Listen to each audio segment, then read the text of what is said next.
Hello, welcome back to my first exploration video here. Today we are tackling the basics of computation in Minecraft, starting with Boolean logic and moving towards randomizers and possibly loops, but definitely memory. The goal of this video is for me to replicate the fundamentals of computers within the game without consulting online sources or looking up existing methods. You will join me periodically as I make discoveries or get the basics working. Yikes, you might be thinking, this can't possibly be interesting. Well, just wait until we start talking about transistors. Now, before we get started, let's do a little refresher on Boolean logic and logic gates in general. At its simplest, information in most computers is represented as ones and zeros, as I'm sure you've heard 1,000 times. One bit can either be a 0 or a 1, and its state as either on or off depends on the amount of electricity currently flowing through it. Transistors in computers act as a switch to determine what voltage level to turn this bit on or off. Usually 4.5 volts of electricity will turn a bit on, while lowering the voltage will turn it off. Complexity comes from being able to manipulate the state of these ones and zeros in meaningful ways, and then storing these states for later use in memory, like that 2 terabyte folder labeled not porn on your desktop. Logic gates themselves are the simplest representation of how to manipulate ones and zeros in a computer. In Minecraft today, I'm going to be attempting to tackle 3 basic types of logic gates: the AND gate, OR gate, and NOT gate. As you can see here, represented in this super professional animation I made, we can draw an AND gate as follows, with 2 inputs leading into it and a single output. The gate takes these inputs and has a rule that determines its output. The AND gate is very simple in that it outputs an off state, or a 0, if any of the input values are 0. All input values must be 1 for it to output a 1. The OR gate also has 2 inputs and can be drawn as shown. It outputs an on state, or a 1 if any of the inputs are 1, or a 0 if both inputs are 0. The NOT gate pictured below just flips whatever input it receives, so an input of 1 outputs a 0 and vice versa. These gates make up the basics of Boolean logic, and by combining them together and chaining them in complex ways, 4-bit adders and more complex systems can be created. Now let's totally ruin my neat explanation of logic gates by attempting this in Minecraft. I have not tried this yet, so this might be a bit painful. Now the first gate I'm going to be attempting to create is the NOT gate, because I have a little hunch it's just going to be a redstone torch. Unfortunately, the drama of this isn't exactly intact. All of these gates were super easy to make, except the AND gate, which took an additional couple seconds of thinking. I struggled for a minute to figure out how to handle the exclusivity that came with the AND gate, and eventually came to the solution by dividing the 2 inputs initially. Alright, let's get started with reviewing my gates in person here. So the basic system is when a redstone lamp is on, that represents a 1 or a true state, and when a lamp is off, represents a 0 or false state. So let's this is my NOT gate right here. Super complicated. It's literally a single redstone torch. So we click this, the input's on, the output's off, 1, output 0, 0, output 1. Woohoo, we made a NOT gate. All right, now for a 2-input gate, the OR gate. This is incredibly simple too. As you can see, if either of the inputs are on, the output's going to be 1 as well. And only if both inputs are off is the output going to be off. Obviously, if both are on, the output's on. That's an OR gate. Now for the AND gate, this was the only one that was a little bit tricky because I had to separate the inputs initially here. Wow, it's been snowing.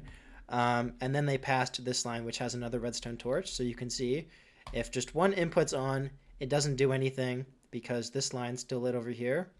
If 2 inputs are on, then it finally turns off this entire redstone line, which activates this torch, which means the output is a 1. Once again, if either of the inputs is not on, the output's off, and obviously if both are off, the output's off as well. My final goal here, however, was to create a 1-bit adder.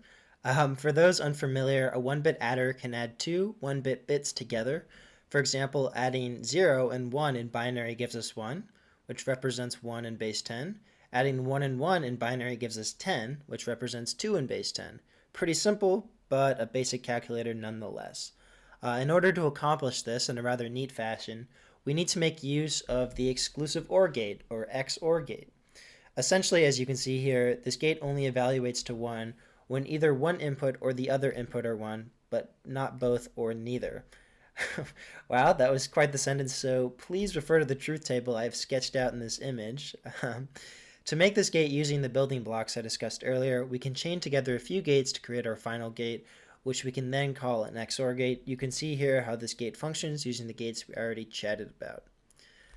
Finally, when making our 1-bit adder, we can essentially just connect both of our inputs to an XOR gate and to an AND gate. The AND gate output describes whether or not we have a carry bit, which is only true if both inputs are 1, and the XOR gate outputs either 0, 1 or 0, 0, depending on if we had a 1 input or just 2 0 inputs. Let me know how severely I butchered that in the comments. Now let's make this nightmare in Minecraft in the form of a nice little time lapse. As you watch me place blocks here, I want to point out the most difficult part of this process was spacing the components apart. To be safe and to avoid having to destroy gates I had already built, I put these things miles apart, which makes it incredibly uncompact. Not to mention, I am sure there are much more space-efficient gate designs out there already in Minecraft. Alrighty, now on to memory. This is probably the most important part of this process, as what is a computation without a place to store it? Don't get your hopes up, as I didn't exactly nail this. I took the liberty of building up the system here in advance. It's nothing special, but it illustrates how you might attempt this feat in Minecraft. Essentially, I have 7 possible memory addresses. Each one of these locations holds a single bit of information. Either the address lamp is on or off, a 1 or a 0. So, once I have selected which addresses I want to store a 1 in, I click the button and they're saved to quote-unquote memory. Hitting the button again will reset the memory. Hypothetically, I could read from my saved memory at a later date by seeing which lamps were on or using cauldrons or some other special redstone tricks. But because I'm an idiot and I didn't design a real memory bank here, you can't update memory addresses as zeros but keep the other ones on without resetting the whole system. So you can kind of think of this as immutable RAM, in which a single piece of data is passed to the system and can be read at a later time but never modified until it is completely reset. But it's still memory nonetheless. Lastly, we have a simple randomizer here. This is nothing to write home to, but it gets the job done. Basically, once the button on top of the dropper is clicked, it has a 50% chance to eject the sword or the item into the hopper. If the sword is ejected, because it is unstackable, it gives off a signal strength of 2 as opposed to 1 which the item gives off. Therefore, we can read this output with a comparator, and this gives us a 50-50 randomizer. The item quickly flows back into the dropper once ejected, resetting the system. The rest of this contraption is just so we can visualize this randomizer in more meaningful fashion by using a T flip-flop and a bit of delay. But yeah, that's the entire randomizer here. Fairly simple. Alright, thanks for coming to my TED Talk where I ignore better solutions and avoid doing a 4-bit adder in Minecraft because it seemed like it would take me far too long to figure out. But in all seriousness, I did hope you enjoyed the video. Make sure to like and subscribe if you did, and I'll see you in the next one that's hopefully less technical. Thank you.